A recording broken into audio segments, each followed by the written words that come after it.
Ante todo, buenos días. ¿Me escuchan bien? ¿Pueden ver la pantalla, las diapositivas? Sí, doctor. Sí, doctor. Ok. Buenos días, chicos. Buenos días. Buenos días con todos. Ya. El tema que vamos a desarrollar el día de hoy es el RCP avanzado. Ya la clase pasada, los que tuvieron práctica conmigo la semana pasada, les hice una breve introducción sobre lo que era el RCP básico, ¿no? Las maniobras de resucitación cardiopulmonar básicas, qué es lo que se tenía que hacer, cómo se debía abordar al paciente, cómo se debían de dar los primeros pasos para iniciar toda la secuencia, toda la cadena del RCP. Y ahora vamos a tratar ya la parte intermedia, se podría decir, y final de el rescate a un paciente que está en paro cardiorrespiratorio, ¿no? El RCP avanzado. Vamos a ir un poquito más de las maniobras básicas que cualquier persona puede hacer, siendo nosotros futuros médicos, ustedes chicos, y en general profesionales de la salud, debemos de conocer y de alguna forma, en algunos aspectos, poder dominar, ¿no? Para poder dar y brindar una buena atención justo a este tipo de pacientes. Entonces, el RCP avanzado, a ver, ¿hay alguien más que se conecta? Ya no, ok. El RCP avanzado, vamos a seguir acá.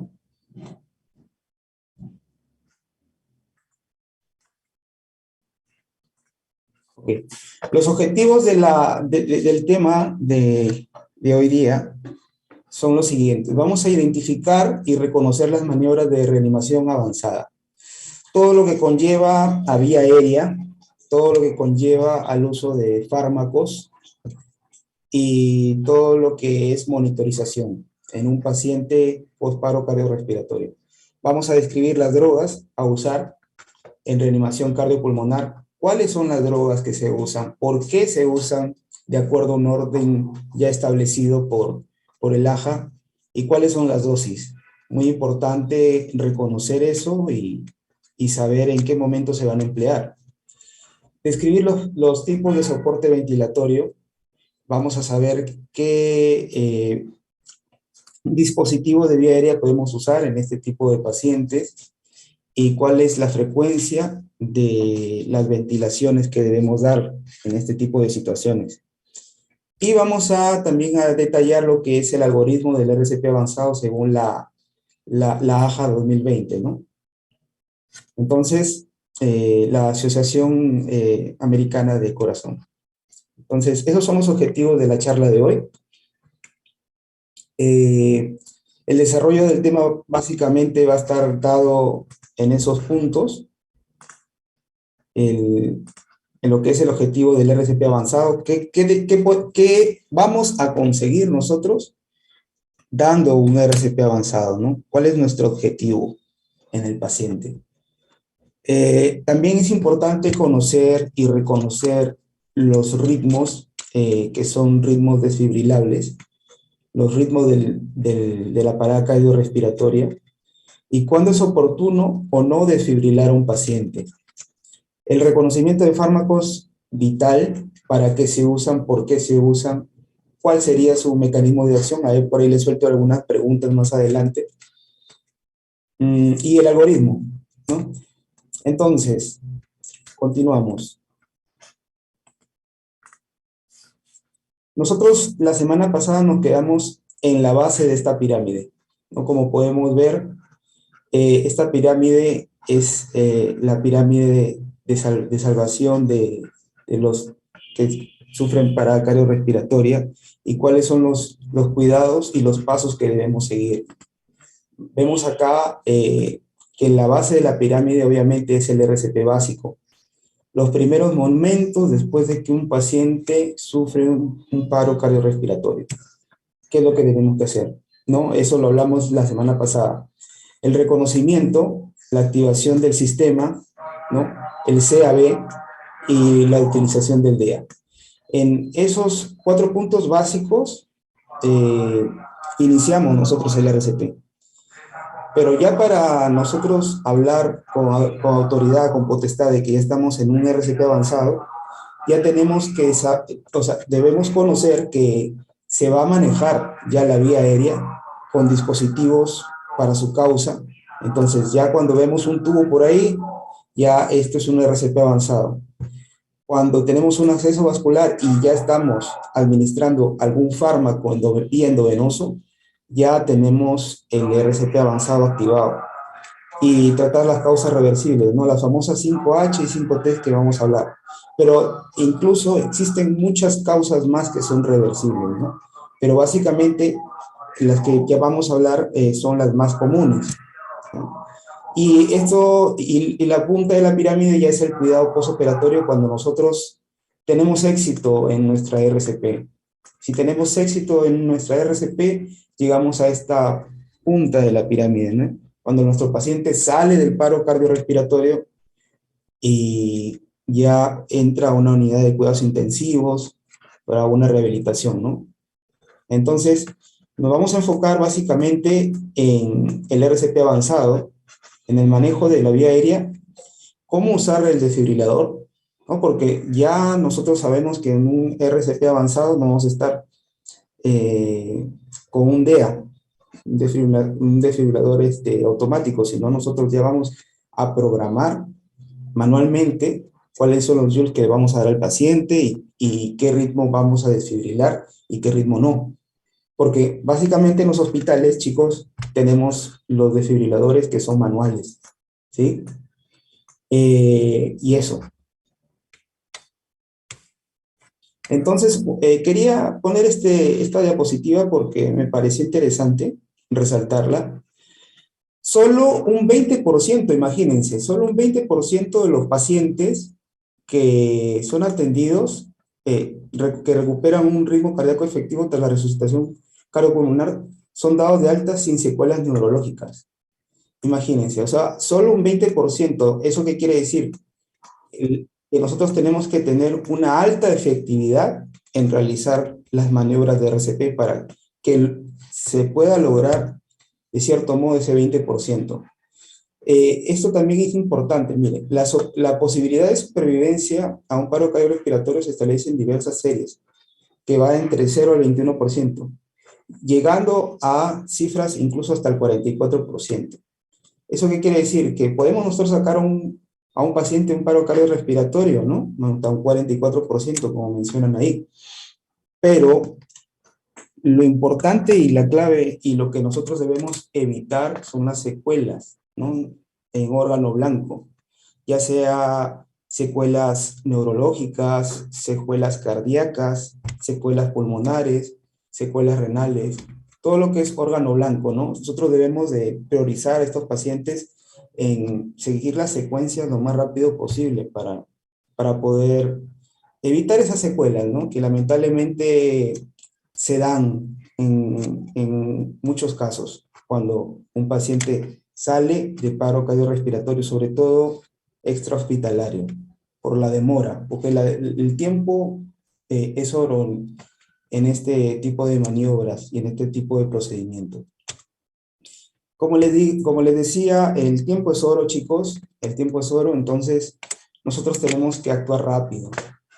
Hablan de que un tiempo desde que se inicia el paro cardiorrespiratorio hasta los 4 minutos, se le conoce como la fase eléctrica. Esta fase es reversible en un 95 a 98% si se actúa a tiempo.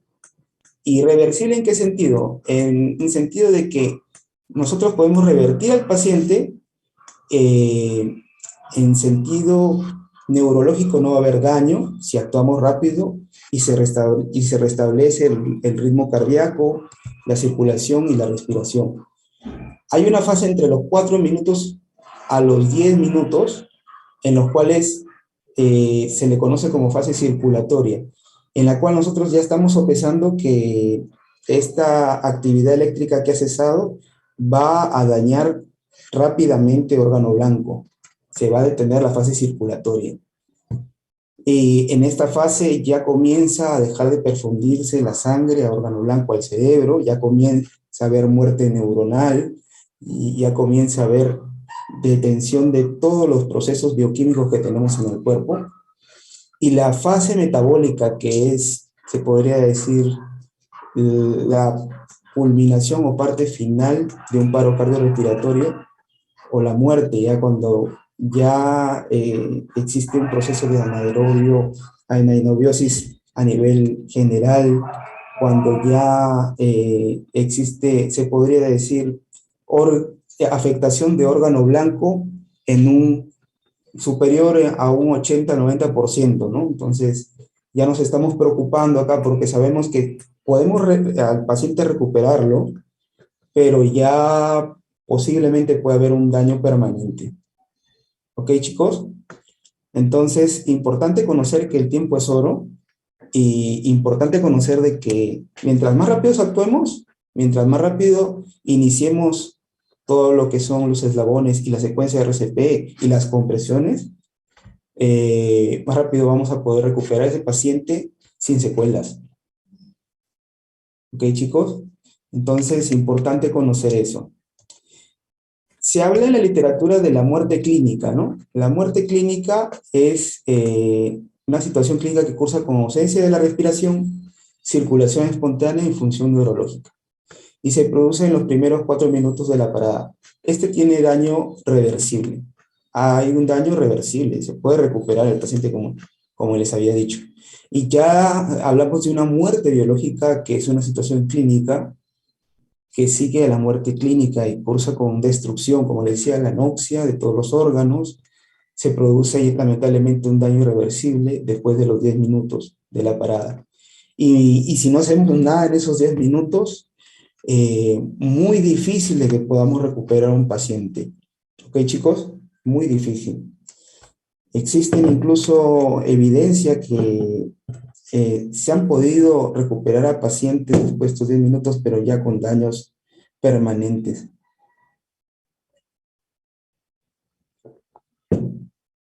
Entonces, es importante conocer que los tiempos son valiosos para esto. No podemos esperar un minuto, como se dice.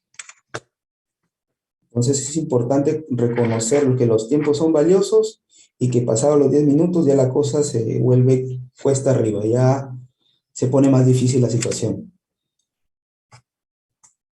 Entonces, tenemos que el soporte vital básico lo puede realizar cualquier persona, ¿no? Incluso hay operadores LEO, personas que no son afines a ciencias de la salud, pero que se capacitan para realizar un RCP básico, ¿no? Existen ese tipo de personas que pueden estar capacitadas para realizarlo. Obviamente es de importancia vital porque desde que iniciamos el RCP básico ya se comienzan a contar los minutos, ¿no? Y esa es la clave para poder nosotros, de cierto modo, recuperar a nuestro paciente. Y un RCP avanzado ya va a estar más enfocado en lo que es el personal médico, el personal de salud entrenado. Ya van a haber medidas avanzadas, ¿no? Va a haber uso de fármacos, uso de dispositivos, y ya vamos a tener algo más científico en el ámbito médico para poder salvar la vida de ese paciente.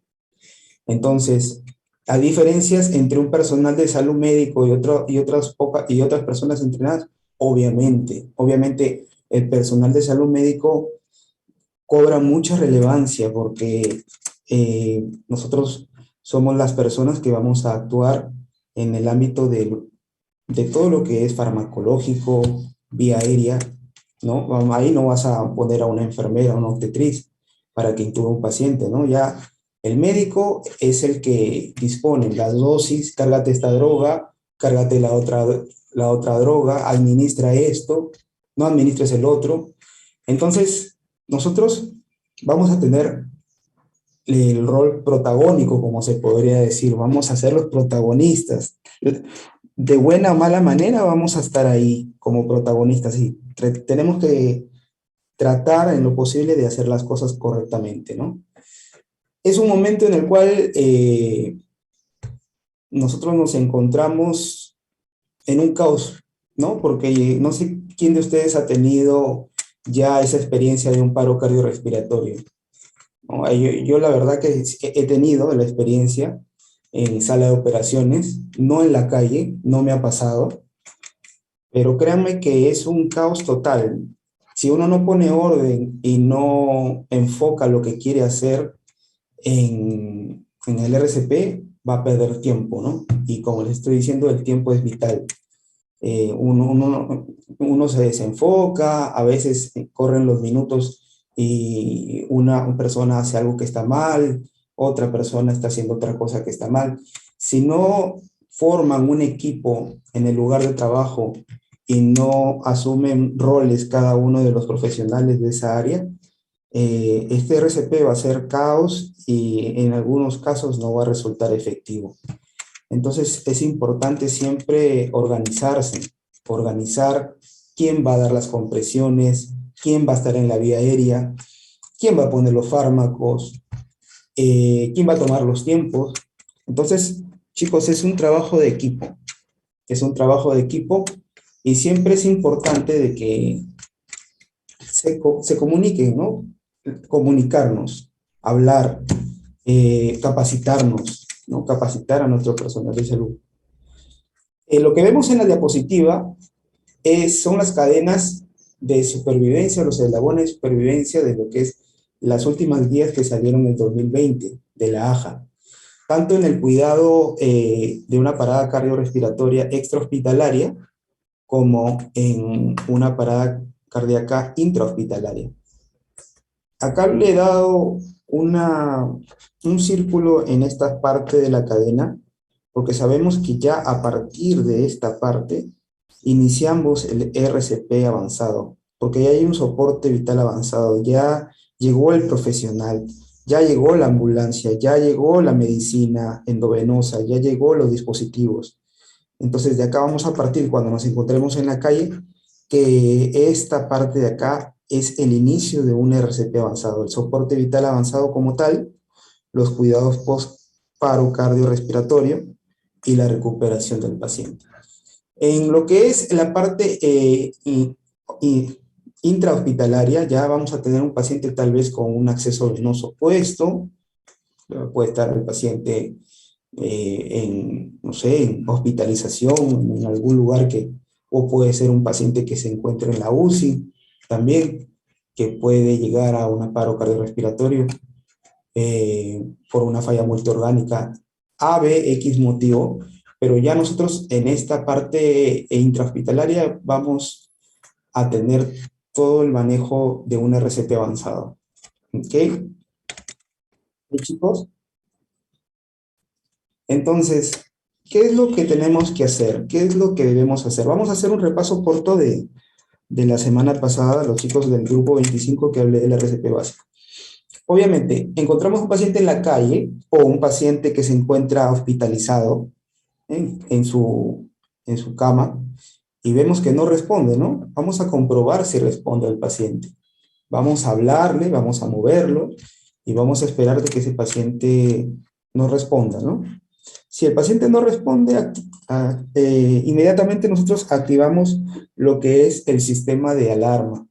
En este caso, si nos encontramos en la calle, nosotros vamos a llamar a la emergencia del hospital, de bomberos, al SAMU, ¿no? Al que esté más a la mano, pero llamar para que vengan a ayudarnos. Y vamos también a pedir el DEA, ¿no? Mientras hacemos la llamada, pedimos el DEA, que traigan un desfibrilador automático. Vamos a comprobar lo que es la parte respiratoria y la parte circulatoria. Vamos a comprobar si el paciente respira o si el paciente en realidad no aplexa el tórax, no respira, ¿no? Vamos a comprobar los pulsos. Principalmente las guías hablan de que los pulsos centrales son los más fidedignos para ver si hay circulación. En este caso, el pulso carotídeo. Ubicamos el pulso carotídeo. Y esto no debe tardar, mencionan las guías, más de 10 segundos. Esto tiene que ser rápido, chicos. Tiene que ser entre 5 a 10 segundos. para nosotros evaluar si realmente el paciente se encuentra en paro cardiorrespiratorio o no. ¿Ok, chicos? Y después de eso, nosotros vamos a Freddy Mejía. Bueno, nosotros vamos a ver si el paciente tiene pulso, no tiene pulso, y si no tiene pulso el paciente, comenzamos nosotros con nuestras compresiones. No nos distraemos de otra cosa. Comenzamos las compresiones, las 30 compresiones y las 2 respiraciones. Estamos hablando de un RCP básico todavía, chicos, ¿eh? En extrahospitalario o intrahospitalario, en cualquiera de los dos casos. Vamos a tener, si estamos en la calle ya, la ayuda del DEA. Cuando llegue, colocamos los stickers en la zona donde es pertinente, y el DEA ya nos va a evaluar si ese es un ritmo desfibrilable o no desfibrilable. ¿Ok?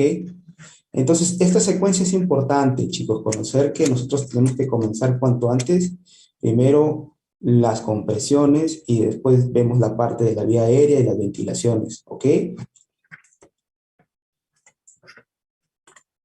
Seguimos.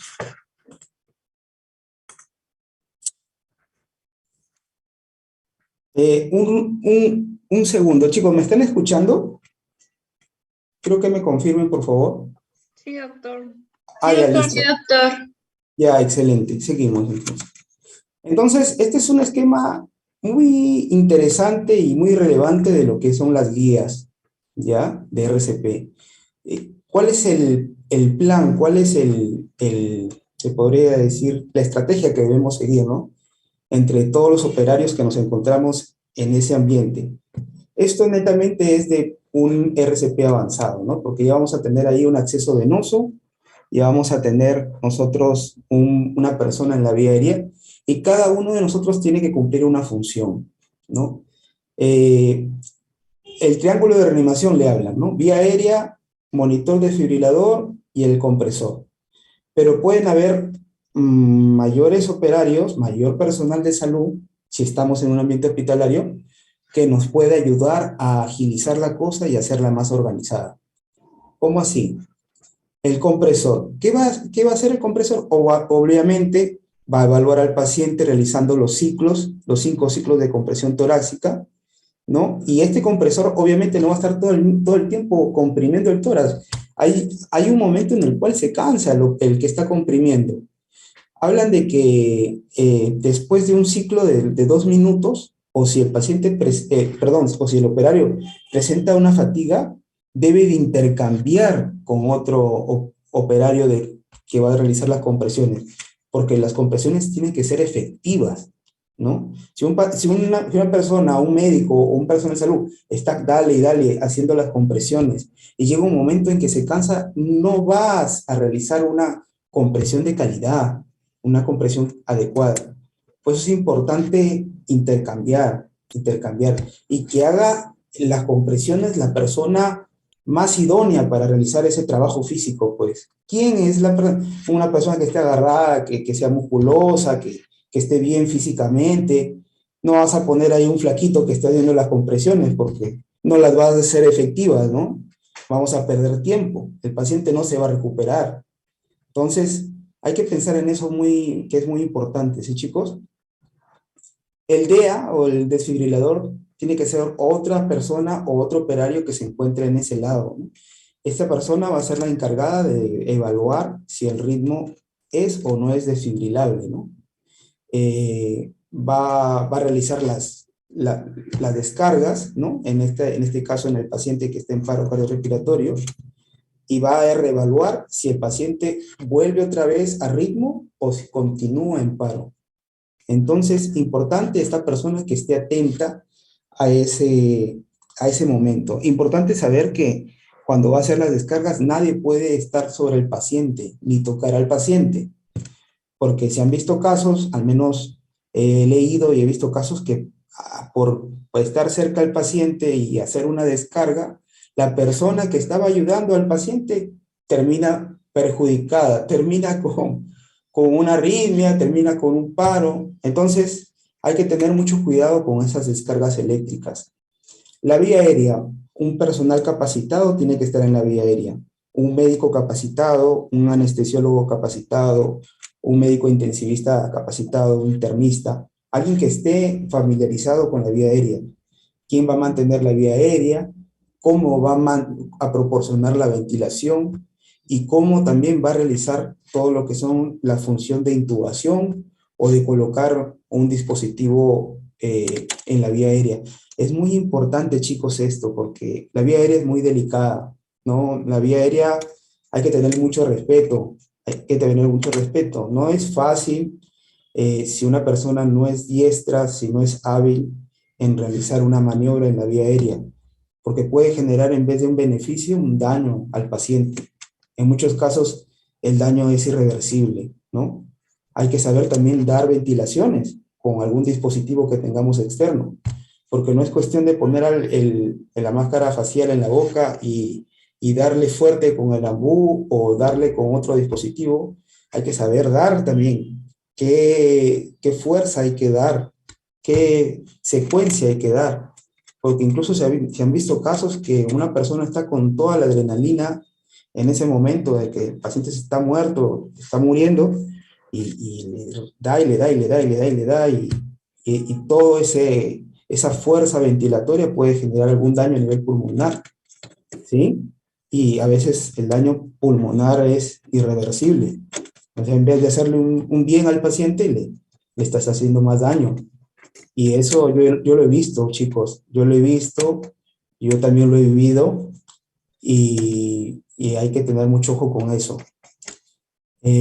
Los roles de liderazgo la tiene que ser un profesional capacitado, ¿no? Acá está la persona que dirige, quien toma las decisiones.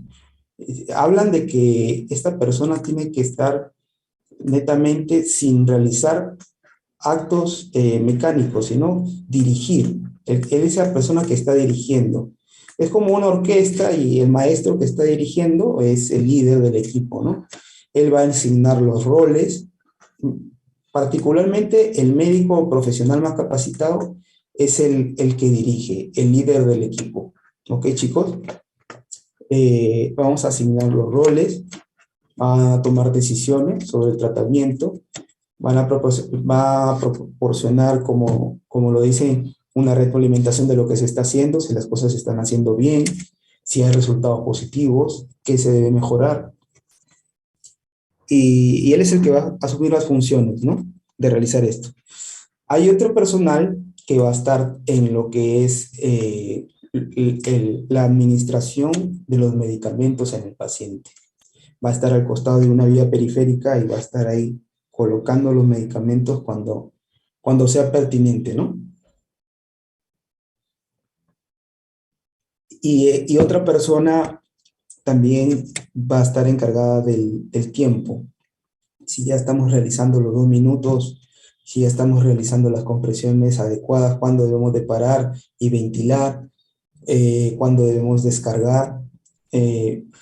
Básicamente, esta sería el ámbito o la situación ideal para un paciente que está en paro cardiorrespiratorio, sobre todo en un ámbito intrahospitalario o en un ámbito donde existan profesionales de la salud. Lamentablemente, a veces no se dan las cosas así, ¿no? Al contrario, hay mucho desorden. Una persona quiere hacer una cosa, la otra cosa, y no sabe quién hace qué o cuál cosa. Por eso es importante, como les vuelvo a repetir, capacitar al personal de esa área. Saber que cuando existe estos momentos ya se tiene que estar preparado de cada uno con sus roles, porque en cualquier momento puede haber un paro cardiorrespiratorio en un hospital, en un ambiente intrahospitalario. Así que nosotros, al menos los médicos, los profesionales de la salud, ustedes que son futuros médicos, tienen que conocer esto, ¿no? Tienen que conocer y saber cómo se debe actuar.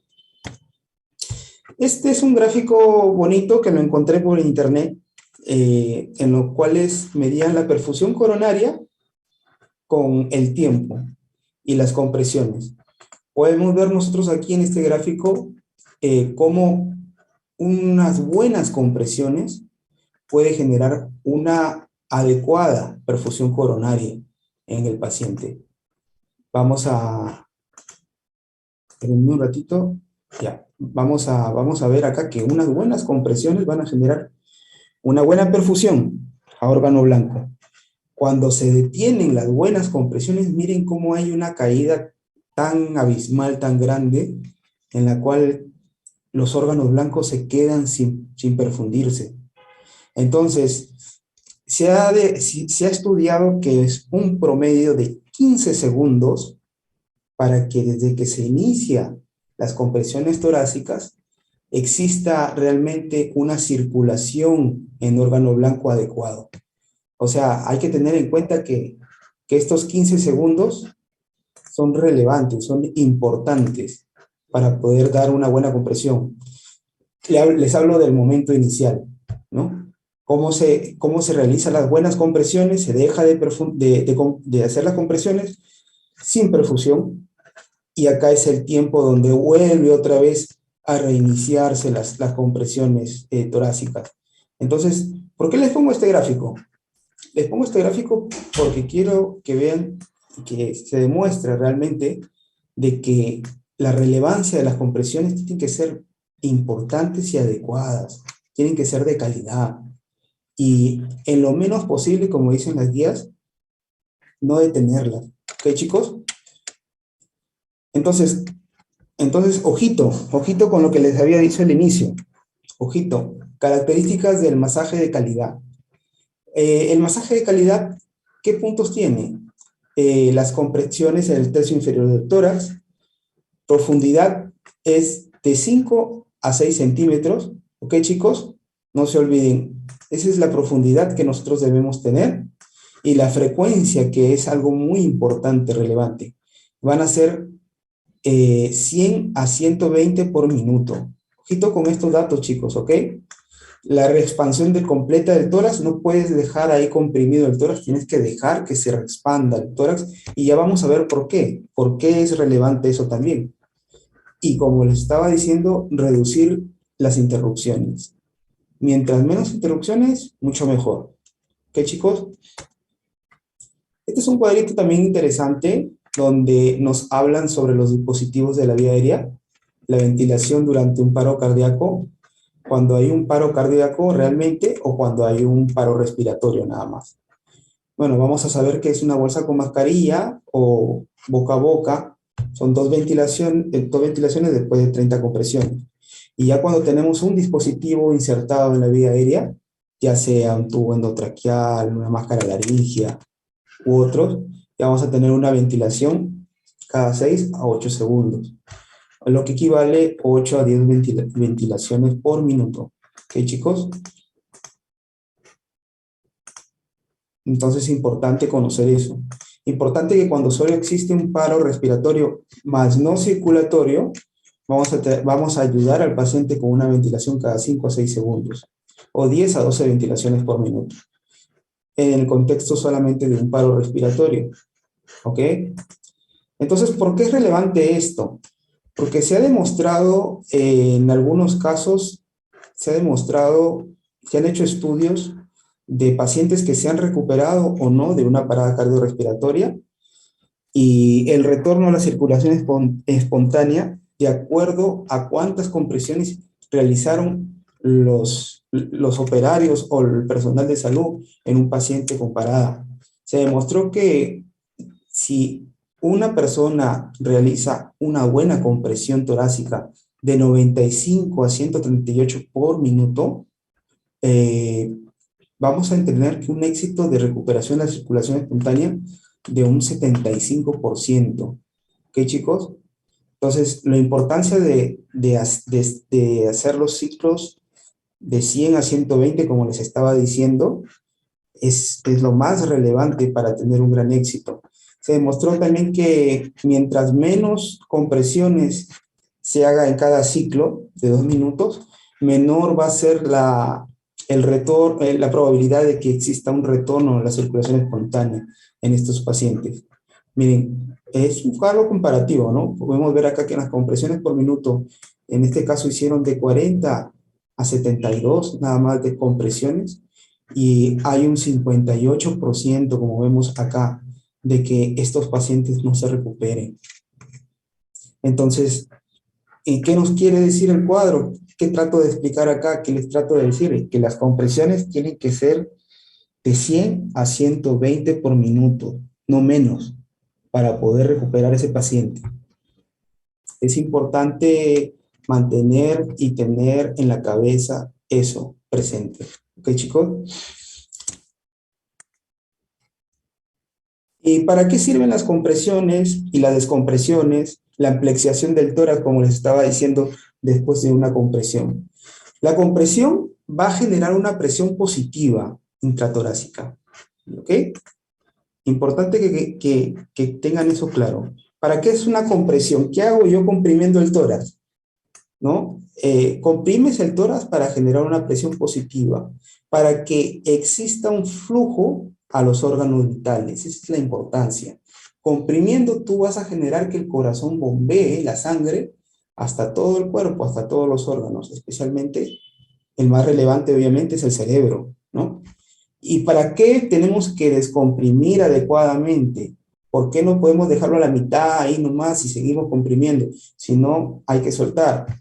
Vamos a generar una presión intratorácica negativa y va a favorecer esto el retorno venoso. ¿Ok, chicos? O sea, es importante conocer eso, importante conocer que las presiones y las partes mecánicas están interrelacionadas para el flujo sanguíneo, tanto para irrigar como para devolver esa sangre desoxigenada. Estamos tratando de hacer en esas compresiones la función de nuestro corazón. ¿Ok, chicos? Entonces, lo que tenemos que evaluar, sí, la vía aérea. La vía aérea, vamos a mantener permeable la vía aérea en un paciente inconsciente. En caso sea necesario y tengamos nosotros a disposición, vamos a iniciar, obviamente, esa vía aérea. Tenemos un dispositivo para poder instalar, vamos a instalar cuanto antes, si vemos que no se ha recuperado el paciente y si tenemos el personal adecuado y si tenemos el equipo adecuado para poder colocar un dispositivo de vía aérea en esos pacientes, de soporte oxigenatorio en esos pacientes. Vamos a estar en un ambiente hospitalario, posiblemente vamos a tener una máquina de anestesia o un monitor, porque en la máquina de anestesia o en los ventiladores es donde nosotros podemos evidenciar la capnografía. ¿Qué es la capnografía, chicos? Me explico. Es una función en la cual nosotros medimos el CO2 exhalado de un paciente en una gráfica. Entonces, de acuerdo a la capnografía, nosotros vamos a evaluar si ese dispositivo que hemos colocado se encuentra realmente en la vía aérea. Vamos a evaluar realmente si el paciente le estamos dando ventilaciones, ¿no? Y vamos a evaluar la función respiratoria en tiempo real. Entonces, importante en la vía aérea preguntarnos cuatro cosas. ¿Está la vía aérea permeable? ¿Se puede colocar un dispositivo? ¿Se ha confirmado la colocación de un dispositivo correcto en la vía aérea? ¿Se ha fijado bien el tubo, si en este caso es un tubo endotraqueal? Entonces, importante conocer esto, importante conocer que nosotros tenemos opciones para poder nosotros socorrer con un dispositivo la vía aérea y tratar en todo momento, si tenemos la posibilidad de administrar oxígeno, al 100%. En las máquinas de anestesia, en las máquinas, en los ventiladores mecánicos, existe esa opción de poder graduar el porcentaje de oxígeno que nosotros podemos administrar al paciente. Y quiero que lo tengan claro. Un paciente en paro cardiorrespiratorio tiene que tener oxígeno al 100%, ¿no? Al menos si nosotros contamos con ese tipo de máquinas en ese contexto, ¿no? Evitar, como dicen acá, una ventilación excesiva. Hay que saber dar las ventilaciones, la frecuencia y la fuerza, que es lo relevante, porque en vez de hacer un bien, también podemos, como le dije, hacer un daño en el paciente. Y vamos a tener, obviamente, que monitorizar a este paciente. Básico, tenemos que tener las 3 derivaciones del EKG en la máquina, tenemos que tener el oxímetro de pulso, ¿sí? Eso es algo básico que tenemos que tener. Y nuestra presión arterial. Si estamos en un ambiente hospitalario y contamos con ese monitor, tenemos que colocarlo cuanto antes en funcionamiento del paciente. La circulación. La circulación, nosotros vamos a ver una monitorización holística. ¿Holística qué quiere decir? Que vamos a entrar por todos los frentes. Vamos a entrar en la parte de presión arterial, vamos a ver una buena vía periférica que tenga el paciente para administrar fluidos, para administrar fármacos.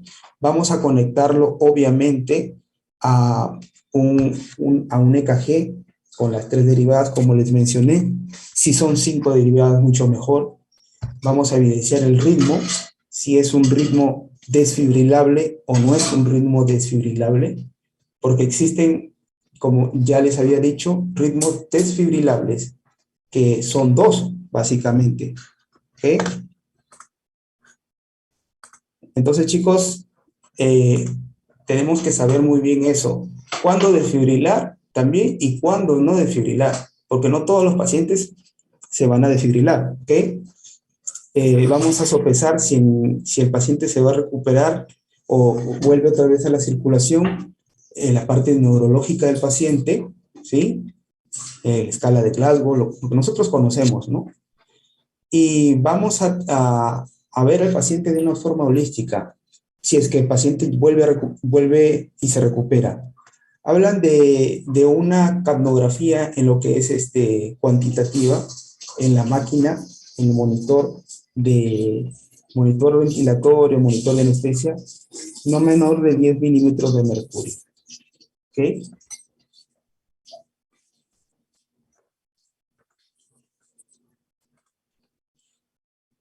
Y vamos a ver una evaluación también que es la famosa evaluación de las 5 H's y 5 T's. Vamos a, en ese momento, mientras se está realizando las compresiones y está todo el equipo movilizándose en hacer todo el procedimiento, una persona tiene que estar enfocada en cuál es la causa, ¿no? ¿Por qué se está dando este paro cardiorrespiratorio? ¿Qué es lo que ha pasado con el paciente? El paciente viene de la calle, el paciente está perdiendo sangre, se ha accidentado, ¿no? Hipovolemia. ¿Qué le pasó? Se chocó y se accidentó y está perdiendo sangre por un miembro. Hay que ponerle un torniquete, hay que reponer ese fluido. ¿Por qué la hipoxia? ¿Qué le pasó al paciente? Tiene un problema pulmonar de fondo. ¿Por qué está en acidosis? Tal vez está en máquina, en ventilador mecánico hace buen tiempo, su AGA está alterado. Hipo o hiperpotasemia. Importante tener a la mano un AGA después del éxito de una reanimación cardiopulmonar para ver cómo está el estado electrolítico del paciente, para poder y saber corregir rápido esos desórdenes, ¿no? El paciente está con bajo potasio, está con alto potasio, cómo está el sodio, ¿no? Y la hipotermia también, pacientes con hipotermia, la temperatura. Neumotórax, por ahí metió aire, y por una perforación en el tórax, y se generó un neumotórax, un taponamiento, toxina, ¿no? Nos vamos nosotros a ver qué pasó con el paciente se drogó tal vez, ¿no? Con fentanilo, porque ahora la droga en los Estados Unidos, bueno, y a nivel mundial que está de moda ya no es la cocaína, sino los opioides, el fentanilo, ¿no? O una benzodiazepina, saber que existe un antídoto para esas drogas también, ¿no? Y problemas netamente también pulmonares y cardíacos de fondo, ¿no? El paciente está con una isquemia cardíaco, el paciente está sufriendo una ACV. Entonces nos ponemos en muchas perspectivas. Mientras se está realizando el RCP, nosotros estamos, o uno de nosotros, estamos evaluando cuál es la causa. Estas son las principales causas que pueden generar un paro cardiorrespiratorio. Pero existen muchas más, pues chicos, o sea, se evalúa y se trata de corregir o de tratar en el momento lo que está pasando. ¿Sí, chicos? El reconocimiento del ritmo es importante. Es importante el reconocimiento del ritmo. ¿Por qué? Porque nosotros tenemos que saber que cuándo vamos a ponerle corriente, cuándo le vamos a desfibrilar y cuándo no. Porque si vamos a desfibrilar otros ritmos, va a ser lo mismo que nada, o podemos hacerle más daño al paciente. ¿Me entiende?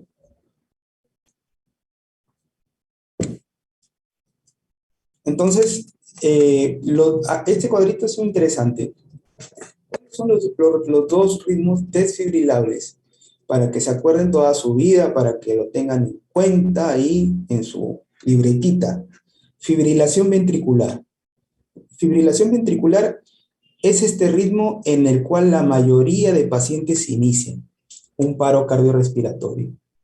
Yo lo he visto en sala de operaciones. Lamentablemente me ha pasado de que estaba en el ámbito hospitalario, estaba con otro asistente y el paciente de un momento a otro, fibrilación ventricular. Obviamente por una causa X, ¿no? No va a iniciar de un momento a otro. Hay una causa, obviamente, genera la fibrilación ventricular. Este momento es el momento o que un paciente va a iniciar una fibrilación ventricular, saber cómo actuar. Pero ya cuando se instaura la fibrilación ventricular o la taquicardia ventricular sin pulso, nosotros tenemos que tener en nuestra cabeza que este paciente lo tenemos que desfibrilar, ¿ok? No podemos perder el tiempo. Taquicardia ventricular sin pulso. Las máquinas, los monitores de anestesia, los modernos, incluso los de última generación, tú le colocas las derivaciones y cuando el paciente entra en un ritmo de paro, en la misma máquina, tiene un software, me imagino que te identifica el ritmo. Este paciente está y te colocan ahí en la máquina, fibrilación ventricular. Este paciente está en taquicardia ventricular, o sea, ya hasta hay una automatización en esos equipos, ¿no? Imagínense lo interesante que existe, ¿no? Y ya tú tienes que tener en cuenta que a ese paciente tienes que hacerle RCP y tienes que desfibrilar, ¿no? Entonces, tiene que ser rápida, ¿no? La frecuencia tenemos que preguntarnos cómo es rápida o lenta. El ritmo es regular o irregular. Siempre ver el QRS, el complejo ancho o estrecho, y la morfología. Pero básicamente nosotros sabemos que taquicardia ventricular sin pulso, acuérdense chicos, taquicardia ventricular sin pulso se desfibrila y fibrilación ventricular también. Son las dos únicos ritmos que son desfibrilables. Porque hay otras palabritas por ahí que van a encontrar que se llaman cardioversión, pero es otra cosa, es muy distinto, no se me vayan a confundir. Desfibrilar es taquicardia ventricular sin pulso y fibrilación ventricular. Y cuando no se desfibrila, no se mete corriente, sino solamente el uso de la adrenalina y el RCP es en la sistolia y en actividad eléctrica sin pulso. ¿Ok, chicos? Entonces, es importante conocer eso. Es muy importante conocer eso. Seguimos. Mira, podemos ver acá unos 4 trazados, ¿no? Podemos acá ver la fibrilación ventricular, ¿no? Cómo se ve en un electrocardiograma, como hay corriente. Esto podemos ver aquí, fibrilación, la taquicardia ventricular sin pulso. Miren cómo se ve, chicos. Miren cómo se ve. Estos ritmos de acá son desfibrilables, ¿ok, chicos? Para que lo tengan claro. La sistolia no se desfibrila. Vemos un paciente así en la sistolia. Después de estos ritmos, o sea, el paciente inicia con fibrilación ventricular cuando inicia el paro cardiorrespiratorio en un 80% de casos. Después de este ritmo, y si no se actúa a tiempo en estos 4 minutos, como ya les había dicho, este paciente pasa de esto, o tal vez de lo que está acá, de la taquicardia, pasa a asistolia. Asistolia. 1, después pasa a 2 y después llega acá a 3. Entonces, importante es poder solucionar en 1. Aquí nomás solucionar el problema, ¿no? No queremos que pase a 3, porque mientras va pasando más los ritmos y va yéndose a la sistolia, es un poco más complicado recuperarlo, el paciente, ¿ya? Y este de abajo es la actividad eléctrica sin pulso. Una actividad eléctrica sin pulso. ¿Ok, chicos? Entonces, ¿qué tenemos nosotros en el hospital? En el hospital no tenemos DEA. Bueno, fuera, ¿no? Tienes tu DEA y ahí el DEA habla, ¿no? Te dice ya cargando. No, pero tú tienes ahí un desfibrilador mecánico. Entonces, segundo ojito, chicos, como les dije al principio, ver cuántos son los joules que se tienen que dar. Por eso tienes que conocer la máquina pues, con la que estás trabajando. Antes de iniciar un trabajo en un área, tienes que saber si ese es monofásico o bifásico. Ya sabes que si es bifásico, tienes que darle de 120 a 200 joules de descarga en ese rango. ¿Ok? Y si es monofásico, les vas a dar 360 joules de frente. ¿Ok, chicos? Ojito con esto, ¿ok? Ojito con esto, como les digo. Bifásico, de 120 a 200 joules. Eso no lo digo yo, lo dicen las guías, por si acaso. ¿Ok? Y monofásico, 360 joules. ¿Ok, chicos? Estamos hablando de un contexto de un paciente adulto. ¿Ok? Porque en un paciente pediátrico ya la cosa cambia. En un paciente pediátrico ya los joules bajan y son por kilo de peso. ¿Ok? Bifásico, 120 a 200 joules. Programas, cargas, alejas a la gente, le pones un poquito de lo que es ese líquido para que pueda haber buena conducción y descargas. Monofásico, 360 joules. Seguimos. Entonces, esto ya lo hablamos de lo que son la mayoría de ritmos: fibrilación ventricular, taquicardia ventricular sin pulso, actividad eléctrica sin pulso y asistolia. Acá les quiero hacer otro ojito, chicos. ¿Por qué? Porque en estos 4 ritmos se hace la compresión torácica. No se vayan a olvidar. No hay otro ritmo donde se haga compresión torácica que en fibrilación ventricular, taquicardia ventricular sin pulso, actividad eléctrica sin pulso y asistolia. Acá se hace la compresión torácica. ¿Ok, chicos? En otro ritmo no. También lo tengan claro. Ok, chicos, seguimos. Y hablamos ahora de la parte farmacológica, las drogas, lo que se va a usar, que tiene mucho cuidado el uso de drogas, hay que saber usarlas, hay que saber cuándo las vas a usar, cuándo no las vas a usar, a qué dosis, las drogas se repetirán, ¿no? En la guía hablan de 3 drogas, obviamente la más importante y con la cual se inicia es la adrenalina. Hablan de que se debe utilizar la adrenalina de 3 a 5 minutos. O sea, una frecuencia de 5 minutos, colocas otra vez la droga, 1 miligramo. Por si acaso la adrenalina viene en 1 miligramo, en 1 mililitro. ¿Ok? Una ampollita chiquita, la adrenalina. Posterior a la adrenalina, se puede usar otras drogas. ¿Para qué? Para normalizar el ritmo. ¿Sí? Una de ellas es la amiodarona. La amiodarona, la primera dosis de la amiodarona que vamos a administrar, vía endovenosa, son 300 miligramos. Acá también, chicos, les digo, ojito con las drogas, ojito con las dosis, ¿ok? Ojito con esto. Entonces, la amiodarona se da una primera dosis de 300 miligramos. En 300 miligramos, ¡pum!, le colocas 300 miligramos. Y una segunda dosis, ya no le vas a colocar 300 miligramos. La segunda dosis de la amiodarona es de 150 miligramos. No puedes volver a repetir 300 miligramos. ¿Ok, chicos? Ojito con eso, ¿ok? Y después podemos optar, si no tenemos amiodarona, lidocaína, de 1 a 1,5 miligramos por kilogramo. Y la segunda dosis baja de 0,5 a 0,75 miligramos. Entonces, importante conocer que las drogas tienen una prioridad.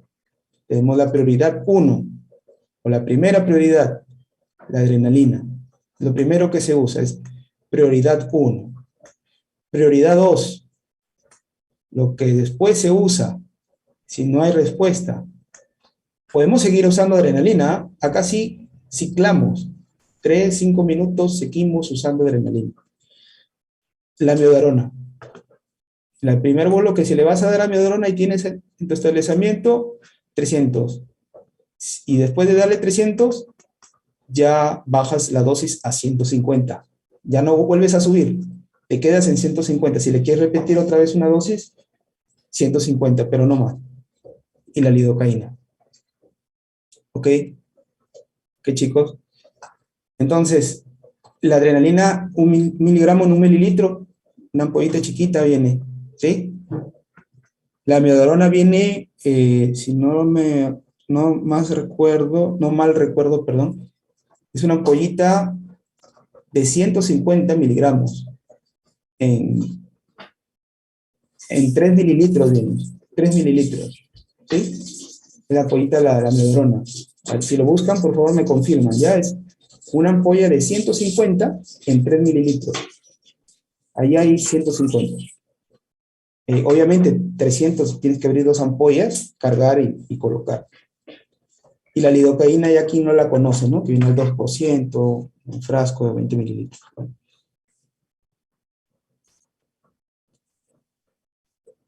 Entonces, chicos, importante conocer esto, ¿ok? Seguimos. Bueno, la adrenalina es la droga base, la droga que se tiene que instaurar cuando ya tenemos un acceso venoso. Tenemos un acceso venoso periférico, inmediatamente su adrenalina, su ampolla. ¿Cómo vas a cargar la ampolla? Vas a cargar la ampolla, vas a administrarla, pero no la vas a dejar ahí, vas a tener que hacerla correr. Hablan de que todo el uso de medicamentos en un paro cardiorrespiratorio tiene que por lo menos ser corrido por una solución de cloruro de sodio, por lo menos 20 mililitros. Entonces, por ejemplo, tenemos una vía en el antebrazo, acá tenemos una vía periférica. Colocamos rápido la adrenalina y encima de la adrenalina ponemos, como dicen acá, 20 mililitros de solución salina para que esa droga corra y llegue directo al corazón. Las guías mencionan de que es preferible levantar incluso el brazo por gravedad para que esa droga llegue más rápido a la parte circulatoria y llegue al corazón. ¿Ok, chicos? Entonces, si vamos a colocar amiodarona, abrimos las 2 ampollas, cargamos, colocamos la ampolla, 20 mililitros de suero fisiológico, levantamos la mano y la otra persona está con las compresiones y con el desfibrilador. ¿Entienden, chicos? Entonces, generalmente la regla es una ampolla, ¿ok? La regla es una ampolla, 1 miligramo, cada 3 a 5 minutos. He visto casos en realidades que incluso hasta 2 ampollas le han colocado a los pacientes. Ponle dos ampollas de adrenalina.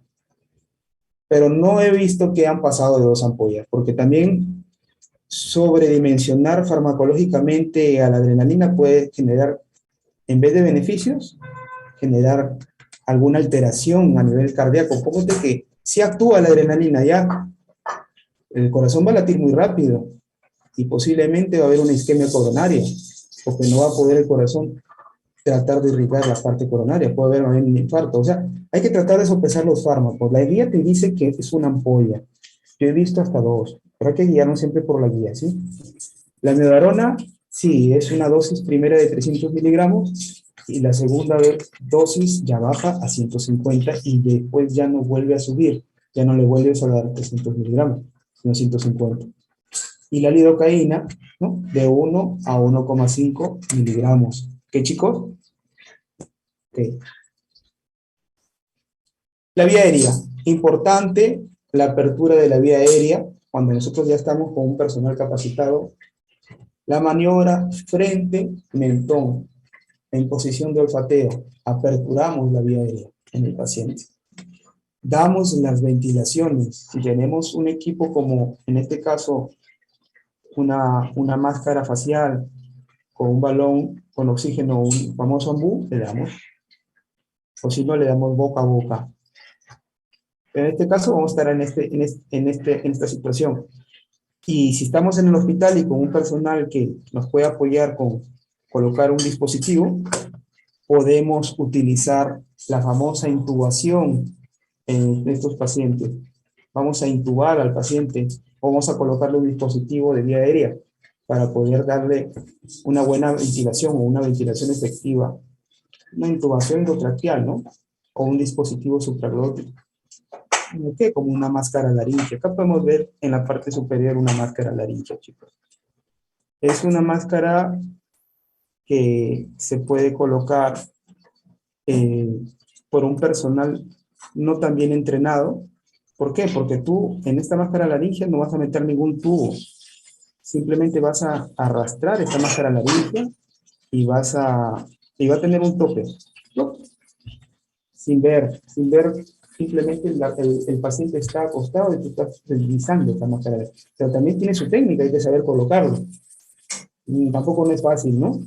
Pero es un poco más sencillo que colocar un tubo endotraqueal. Un tubo endotraqueal tienes que hacer una maniobra con un aparatito que se llama laringoscopio, que es el de acá. Tienes que aperturar la vía aérea y tienes que saber identificar las estructuras, porque si tú te equivocas y no lo colocas en la tráquea, sino el tubo en vez de ir por la tráquea se va al esófago, le genera más problemas al paciente. Y eso ha pasado y pasa, chicos. ¿Ok? Entonces, lo importante es asegurar la vía aérea, que tengamos un dispositivo ahí, si es pertinente y si el personal está capacitado. ¿Ok? ¿Y qué es lo que vamos a ver en la máquina de anestesia o en el ventilador mecánico? La famosa capnografía. La capnografía, que es este dibujito de acá que aparece en la máquina de anestesia y que nos va a reflejar la parte inspiratoria de un paciente y la parte expiratoria de un paciente a nivel pulmonar. Vamos a evaluar ahí y vamos a ver si realmente el dispositivo de vía aérea, avanzado de vía aérea, está cumpliendo su función. Estamos viendo acá el gráfico de la capnografía. ¿Ok? Entonces, si vemos este gráfico, estamos con buen punto, estamos haciendo bien las cosas, estamos ventilando adecuadamente al paciente, se encuentra en vía aérea, no estás ventilando, estás metiendo aire por otro lado. ¿Ok? Entonces, obviamente que si nosotros no tenemos un dispositivo de vía aérea, sino simplemente estamos mascareándolo al paciente, compresión 30, 2 ventilación. Compresión 30, 2 ventilación. Pero si ya tenemos un dispositivo insertado en la vía aérea, la ventilación va a ser cada 6 a 8 segundos. De 8 a 10 respiraciones por minuto. ¿Ok? Ya aseguramos la vía aérea, estamos ventilando la vía aérea. Este de acá les puse para que conozcan, si es que algunos de ustedes todavía no lo conocen, la máscara laringea. La máscara laringea tiene la peculiaridad de que se puede colocar sin ampliar con un laringoscopio la vía aérea. Simplemente se desliza y tiene un tope. ¿Cuál es el tope? El tope inferior que llega a ocluir la parte del esófago y un tope superior que es donde entra y sale el aire. Entra a la tráquea, por acá, y sale. Entonces, estas máscaras laríngeas son autoinflables. Esto de acá se puede con una jeringa reducir o se puede inflar. Cada máscara laringea tiene números. Conozco 1, 2, 3, 4, 5, hasta incluso he visto en Estados Unidos que hay el número 6. ¿Ok? Máscara laringea hay por números. Y hay y hay generaciones, como los carros que has visto que la primera generación de la Toyota, segunda generación, la máscara laringe es así, hay generaciones. Esta, por ejemplo, es una máscara laringe de primera generación. ¿Por qué de primera generación? Porque esta máscara laringe solamente te ocluye la parte del esófago y te manda el aire o la ventilación o el oxígeno a la tráquea. ¿Sí? Hay otras de otras generaciones en la cual en la punta de acá tienen como un orificio y se conecta con, con una punta acá también. Y hace que tú puedas poner por acá una sonda y puedas aspirar todo el contenido esofágico gástrico, ¿no? Te asegura mejor la vía aérea, porque te da la seguridad que acá estás absorbiendo todo lo del esófago. ¿Ok, chicos? Cada máscara laringe tiene unos mililitros en los cuales se puede inflar, autoinflar. Y este es el más importante, ¿no? El que te da mayor seguridad, que es el tubo endotraqueal. El tubo endotraqueal es el método más seguro para asegurar una vía aérea. ¿Por qué, doctor? Porque el tubo endotraqueal es el dispositivo que va a generar un balón o un cap o un sello a nivel de la tráquea. O sea, puede pasar cualquier cosa, que puede salir el contenido gástrico del esófago, pero no va a entrar a la vía aérea. ¿Por qué? Porque ya hay un método de barrera en el tubo endotraqueal. Ya la tráquea hace presión acá y no pasa nada. Solo lo único que pasa es el aire. ¿Ok? Ese es el más fiable, el más seguro. Si sabes realizar la maniobra de intubación orotraqueal y la haces con éxito, sale tu mamografía, estás haciendo las cosas bien. ¿Okay? Entonces, este es el tubo, pero si no has colocado bien o no tienes una buena preparación para intubar, puede ser que esto de acá, al contrario, lo estés llevando al esófago y estés insuflando más el contenido gástrico hasta que sale todo por el tubo y se vuelve todo un desastre, chicos. Entonces, es el más recomendado, pero si uno no tiene la capacidad de hacerlo, con una máscara laringe puede ayudar a esta persona a ventilar. Eso ya lo vamos a ver en la parte práctica. ¿Qué habla la guía? Ya para culminar, chicos, ya no se nos va el tiempo. Este es el algoritmo de la guía de la AJA 2020. ¿Es un ritmo desfibrilable? Sí. ¿Qué le vas a hacer? Le vas a dar una descarga. Le vas a dar la descarga, vas a obtener un acceso venoso, vas a dar el RCP. ¿El ritmo desfibrilable? Sí. Ya vas a comenzar a administrar adrenalina, ¿sí? Y vas a continuar acá dando los masajes cardíacos. ¿Qué, chicos? Vas a continuar acá dando los masajes cardíacos. Entonces, después de adrenalina, el ritmo sigue todavía, es desfibrilable, le vuelves a dar otra descarga, ¿no? Y puedes administrarle ya acá amiodarona o lidocaína. Si el paciente ya volvió a ritmo sinusal, bacán, lo sacaste del paro.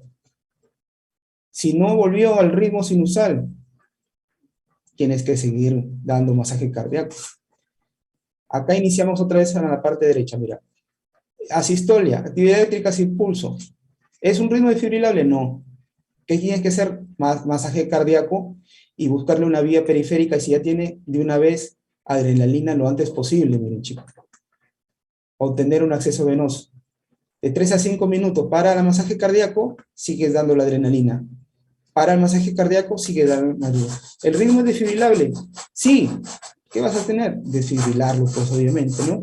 Si no es desfibrilable, tratas la causa y sigues dando masaje cardíaco hasta que puedas recuperar la circulación espontánea y sinusal en el paciente. ¿Sí, chicos? Entonces, básicamente, esa es la guía. Esa es la AJA. Esta es una pequeña secuencia de un RCP avanzado que lo he sacado de un artículo, me pareció importante, y nos mide acá y nos resume todo lo que tenemos que hacer. ¿Ok, chicos?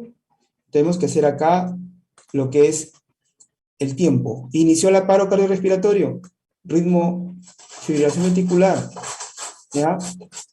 Desfibrilar, masaje cardíaco, ritmo para desfibrilarlo, pasaron los 2 minutos, hiciste los 5 ciclos.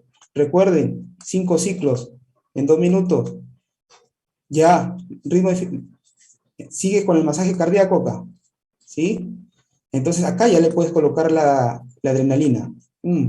Sigue dando masaje cardíaco, evalúa el ritmo, no está en ritmo sinusal, sigue para ritmo, fibrilación te fibrilas otra vez acá. Acá ya le puedes agregar amiodarona. Mientras le estás agregando amiodarona, le estás dando los 2 minutos de RCP. Ritmo desfibrilable, desfibrilas otra vez. Y vuelves otra vez a colocar otra ampolla de adrenalina. ¿Ok? Sigue masajeando, porque no sale de paro. Por ejemplo, sigue con el ritmo para desfibrilar, de lo devuelves a desfibrilar. La desfibrilación, chicos, no tiene número. Si es un ritmo desfibrilable, tú le puedes dar las desfibrilaciones y los choques que tú creas pertinentes. No hay un número asegurado que te diga 5 choques, no, tú le sigues dando. Pero acá ya la amiodarona le vas a bajar, ya no le vas a dar 300, le vas a dar 150. ¿Entienden, chicos? Y siguen con su masaje hasta que salga el paciente de paro. ¿Cuándo seguir? ¿Cuándo vamos a seguir? Seguimos cuando el paciente es joven, cuando el paciente presenta la presencia de toxinas o anomalías eléctricas. Presencia de toxinas, está intoxicado con benzodiazepinas. Entonces, ¿ahí qué vas a hacer? El antídoto, pues, ¿no? ¿Cuál es el antídoto? Y acá le voy a preguntar de las benzodiazepinas. ¿Ya? ¿Cuál es el antídoto de los opiáceos? ¿Ya? Víctima de inmersión en agua fría, que se ha visto mucho. Pacientes que congelados, paro cardíaco, calientan, masaje, pum, sale rápido el paro. Hipotermia profunda, lo calientan rápido, o sea, sobredosis de fármacos, ¿no? Entonces, cuando la perspectiva de uno es seguir, cuando es un paciente joven, tú no vas a dejarlo, pues, ¿no? Se muera, un paciente joven, un paciente que todavía no vive, un niño, no vas a dejarlo, tienes que darle masajes cardíacos. Presencia de toxinas, hipotermia profunda, sobredosis de fármacos, intento de suicidio, ver qué ha tomado, cómo puedes dar un antídoto a lo que tiene. ¿Cuándo parar? ¿Cuándo seguir y ahora cuándo parar? Bueno, la finalización de los esfuerzos de reanimación es netamente de médico, ¿ya? Nosotros, como personal de salud, vamos a decir, hasta acá nomás, chicos, recemos, ya el paciente, pues, pasó a mejor vida, ¿no? Entonces, nosotros tenemos que evidenciar varios factores. Vamos a analizar muchos factores. De los que ya les dije son algunos. El pronóstico del paciente, vamos a ver si realmente vale la pena o no seguir reanimando, ¿no? Hablan de un tiempo estimado en algunas guías y en algunas conferencias de 20 minutos. 20 minutos estás ahí y no sale, ya estás planteándote la posibilidad ya de parar, ¿no? Entonces, cuando la parada cardiorrespiratoria es la consecuencia o expresión final de un proceso patológico terminal. Un cáncer metastásico, por ejemplo, un paciente con cáncer, un paciente con sepsis, con falla multiorgánica que es irreversible, que se está hundiendo, y estás tratando de recuperarlo y no sale, por más de que tú le has puesto la adrenalina, le has puesto la noradona, le has puesto la lidocaína, le has puesto otros fármacos, potasio, nada. Entonces ya pasaron 20 minutos, ya está. Cuando existe criterios inequívocos de muerte, rigidez, presencia de rigidez, lividez, descomposición, ya el paciente está muerto, con decomposición, más de 10 minutos, recuerden el tiempo. Cuando se comprobó la existencia de lesiones traumáticas incompatibles con la vida, ¿no? Un amputado, un decapitado, ¿sí? O sea, un paciente decapitado, amputado, que por más de que trates va a perder sangre y no vas a parar con nada. Una guerra, por ejemplo, ¿no? Cuando la práctica de la maniobra de guerra se ponga graves riesgos, lesiones al personal que debe llevar a cabo. Cuando estás en una situación en que tú, en un tren, por ejemplo, ¿no? El paciente está tirado ahí, y tú sabes que si tú le das RCP ahí, te viene el tren y te va a matar también a ti, ¿no? O sea, hay que asegurar el área, como dicen, asegurar el área. Cuando el paciente había expresado de forma, hay incluso, esto es algo legal, ¿no? Testamento vital que él ha firmado antes de que fallezca, que no lo reanime. Eso lo he visto en Estados Unidos mucho. Y bueno, entonces, la fase de estabilización, ya la última, chicos, ya para acabar. Estamos ya terminando la hora. Entonces, nosotros tenemos, cuando ya hemos recuperado una circulación espontánea, cuando ya se logró una circulación espontánea, ya el paciente tiene que estar con un dispositivo de vía aérea. Tiene que seguir ventilándose al paciente.